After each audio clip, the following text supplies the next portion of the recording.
मी आपल्याकडून सर्वप्रथम आमचे जे प्रांताध्यक्ष हर्षवर्धन सकपाळजी, महाराष्ट्राचे जे प्रभारी आहेत आमचे रमेश चेन्नीथलाजी आणि महाराष्ट्र प्रदेश काँग्रेस कमिटीचे उपाध्यक्ष ॲडव्होकेट गणेश पाटीलजी यांचा सहृदय आभार मानतो की त्यांनी मला इथं कल्याण शहर जिल्हा अध्यक्षपदाची जबाबदारी देऊन इथं काम करण्याची मला संधी दिली।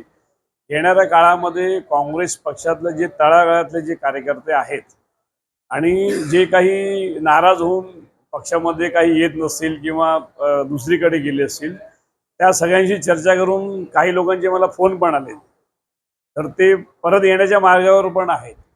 तर काँग्रेस संघटना इथं पूर्णपणे बळकट करून आणि कल्याण डोंबिवलीकरांचे जे प्रश्न आहेत त्यांचे प्रश्न या महानगरपालिकेद्वारे किंवा आपल्या त्या आज सरकार जी आहे बीजेपी सेना ते प्रश्न उचलून आम्ही नागरिकांचे काम करणार। किती वर्ष कल्याण शहर जवळून बघताय, कोणते मोठे प्रश्न समोर दिसतायत एक जिल्ह्यात? आता कल्याण डोंबिवली शहराचं जर बघितलं तर सगळ्यात मोठा एक आपल्याकडे ते डम्पिंग ग्राउंडचा एक प्रश्न आहे। दुसऱ्यामध्ये जे मेट्रो लाईन जी चाललेली आहे आणि जे सिमेंट कॉन्क्रीकरणचे जे रस्ते होत आहेत त्या रस्त्याचं जर आपण काम बघितलं तर ते म्हणजे ज्या क्वालिटीचं व्हायला पाहिजे त्या क्वालिटीचं ते होत नाही आहे। त्याच्यामध्ये पण कुठे ना कुठेतरी भ्रष्टाचार आहे असं आम्हाला दिसून येतंय।